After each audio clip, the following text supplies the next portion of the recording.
pensons que ces décisions vont vraiment aider à pouvoir baisser la tension qui sévit actuellement au sein de l'Union sacrée, puisqu'il y avait déjà une méfiance. Et la cause, c'est clair, c'est puisque le secrétariat permanent, qui est un des organes de l'Union sacrée de la nation, n'a pas fait son travail.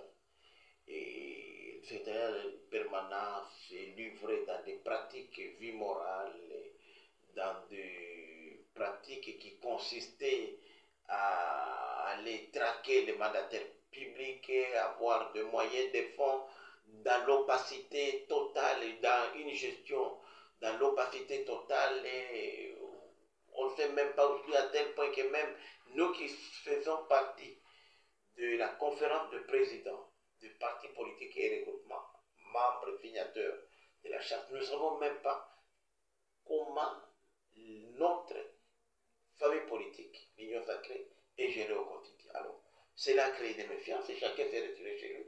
Et c'est dangereux puisque nous devons préparer 2028. 2028, c'est bientôt. Nous devons faire face à l'agression qui nous est injustement imposée. Et le chef a pris ses responsabilités en sa qualité d'autorité, de haute autorité politique de l'Union sacrée pour qu'il puisse arrêter cette récréation. Vraiment arrêter la récréation. Et d'ailleurs, le collègue Mbata, qui était secrétaire permanent jusque-là, a été mis de côté. On a mis en place une commission. C'est cette commission-là qui va réfléchir sur les réformes à apporter au sein de l'Union sacrée. Puisque les collègues Mbata et sa petite bande-là, ils ont mis la charrue devant l'épée. Comment mettre en place un présidium pour une organisation dont les textes n'ont pas changé? La charte de l'Union sacrée, où le signateur est toujours la même. La charte n'a jamais été modifiée. Alors que maintenant, ils ont dit qu'ils ont mis... La charte est claire. Par exemple, au niveau du présidium. Le présidium est composé des chefs d'institutions politiques, et notamment le gouvernement, l'Assemblée nationale, le Sénat, et les personnalités désignées par le chef de l'État. Aujourd'hui, il y a des critères subjectifs qu'on a mis en place, par exemple, pour dire qu'il faut faire partie, il faut avoir 7 élus nationaux. C'est pas mauvais, mais sur base de quoi?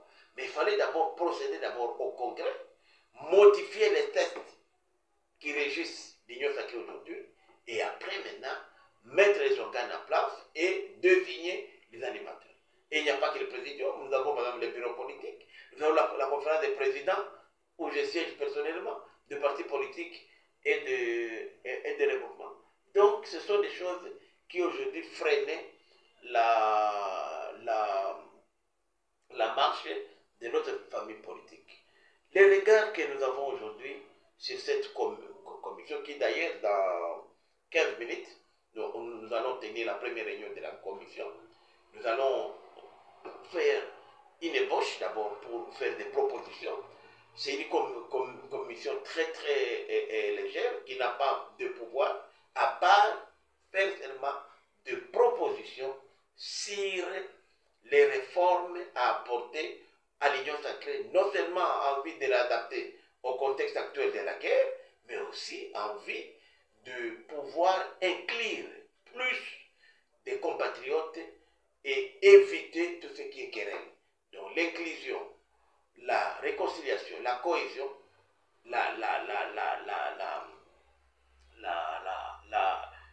la préparation des élections prochaines, puisque vous savez, les élections doivent normalement, après les élections de 2028, on devrait déjà commencer en 2023, il fallait déjà commencer à préparer les élections de 2028. Bon, la division qui s'est vue jusque-là au sein de l'Union sacrée ne parvenait pas à nous permettre à nous y atteler. Donc, la commission aura une seule mission, c'est faire des propositions dans la révisitation des textes qui régissent l'Union sacrée. Et lorsque ces propositions seront faites, les textes seront approuvés. C'est après l'approbation que nous allons maintenant retenir les organes convenus, et après, les responsables des partis politiques, des regroupements, comme la haute autorité politique, vont désigner les animateurs. C'est pourquoi aujourd'hui, il n'y a plus ni présidium, il n'y a plus de conférence de présidents des partis politiques et regroupements, il n'y a plus de secrétariat permanent. Donc aujourd'hui, c'est la seule commission qui va prendre en charge la gestion quotidienne de l'Union sacrée, et nous espérons que d'ici dimanche prochain, nous allons être en mesure de présenter au chef de l'État des propositions concrètes pour réviser, pour répondre